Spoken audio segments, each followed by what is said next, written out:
Hello future doctors. तो आज हम द्रव्य गुण पार्ट 2 में जपा प्लांट पढ़ेंगे। जपा को हम गुड़हल भी बोलते हैं।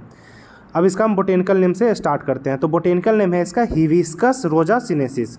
हिबिस्कस रोजा सिनेसिस, फैमिली इसकी मालवेसी। अब इसको याद कैसे रखें, तो उसके लिए हम सिंपल सा ट्रिक देखेंगे। तो ट्रिक है इसका, हिबिस्कस रोज जैसा माल है। हिबिस्कस रोज जैसा माल है। तो हिबिस्कस से आप हिबिस्कस याद करेंगे, रोज से आप रोजा सिनेसिस याद करेंगे, माल से आप मालवेसी याद करेंगे। तो इस तरह से आप इसका बोटेनिकल नेम और फैमिली याद कर लेंगे। अब इसके पर्याय की बात करते हैं। तो पर्याय हैं इसके जासवंत, जवा कुसुम और गुड़हल, ये इसके पर्याय है। पर्याय का ट्रिक देखेंगे एक बार। तो ट्रिक है जवा गुड़हल का स्वाद। जवा गुड़हल का स्वाद, तो जवा से आप याद कर लेंगे जवा कुसुम, गुड़हल से याद करेंगे गुड़हल, स्वाद से याद करेंगे जासवंत। तो इस तरह से आप इसका पर्याय भी याद कर लेंगे। अब इसके मॉर्फोलॉजी की बात करते हैं, मतलब स्वरूप की बात करते हैं। तो जापा जो होता है हमारा गुल्म होता है सबसे पहले, और उसमें शाखा प्रशाखा युक्त होते हैं। मतलब जापा का जो प्लांट होगा हमारा, ये गुल्म होता है और शाखा प्रशाखा युक्त होता है। तो ये इसके जनरल मॉर्फोलॉजी की बात होगी। अब इसके पत्र की बात करते हैं। तो पत्र इसके लटवाकार होते हैं, सहतूत के पत्र जैसे चिकने होते हैं और चमकीले होते हैं। तो ये इसके पत्र की बात हो गया। अब पुष्प देखेंगे, पुष्प कैसा होता है। तो पुष्प इसके अनेक प्रकार के, प्रायः लाल रंग के घंटाकार शेप में हमारा ये घंटाकार मतलब बेल शेप का होगा, और प्रायः हमको लाल कलर के देखने को मिल जाता है ये। फिर इसके फल की बात करते हैं। तो फल इसके लंब गोल होते हैं, अनेक बीज युक्त होते हैं, 3/4 इंच लंबे होते हैं। तो इस तरह से इसके ये फल की बात हो गई। अब इसका रस पंचक देखेंगे। तो रस पंचक में सबसे पहले रस देखते हैं। तो रस इसमें तिक्त और कसाय होता है। गुण की बात करें तो लघु और स्निग्ध होता है, बीज में हमारा ये शीत होता है और विपाक में ये कटु होता है।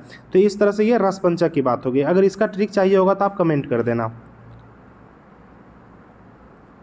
अब कर्म देखेंगे। तो कर्म में भी सबसे पहले हम दोष कर्म देखते हैं। तो दोष कर्म में कफ और पित्त सामक होता है, ये कफ और पित्त का ये समन करेगा। अन्य कर्म की बात करें तो रक्तरोधक, केश स्तंभक, सोनित स्थापन और मूत्र संग्रहणीय, इनमें हमारा ये लाभकारी होता है जपा का प्लांट। अब 2-3 पॉइंट है तो इसको समझने का कोशिश करते हैं।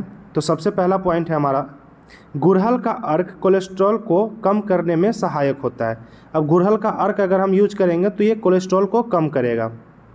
फिर दूसरा देखते हैं क्या है, अगर गुड़हल को गर्म पानी के साथ या फिर उबाल कर फिर हर्बल टी के जैसे पिया जाए तो यह हाई ब्लड प्रेशर को कम करेगा और बढ़े कोलेस्ट्रॉल को कम करता है। अब इसको समझते हैं। गुड़हल का हम पुष्प लेंगे, उसको क्या करेंगे, पानी में बॉयल करेंगे। बॉयल कर करके जैसे हम टी लेते हैं तो टी की तरह इसको हम ले लेंगे, जैसे चाय पीते हैं उस तरह से इसको हम पी लेंगे। तो क्या होगा, इससे ब्लड प्रेशर कम जाएगा और कोलेस्ट्रॉल कमेगा।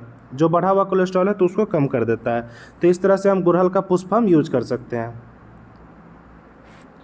फिर तीसरा देखते हैं क्या है। तो गौमूत्र में फली को पीसकर लेप लगाने से गंजापन दूर होता है। अब गौमूत्र लेंगे, उसमें क्या करेंगे, गुड़हल का हम फल को डाल करके उसको पीसेंगे, पीस करके लेप बना लेंगे। बना करके गंजा जो आदमी होगा उसको हम बाल पे लगा देंगे, मतलब सर पे लगाएंगे तो बाल आ जाएंगे। तो इस तरह से ये गुड़हल का प्लांट का हम यूज कर सकते हैं। फिर इसके प्रयोजांग की बात करें तो प्रयोजांग में हम पुष्प यूज में लेते हैं।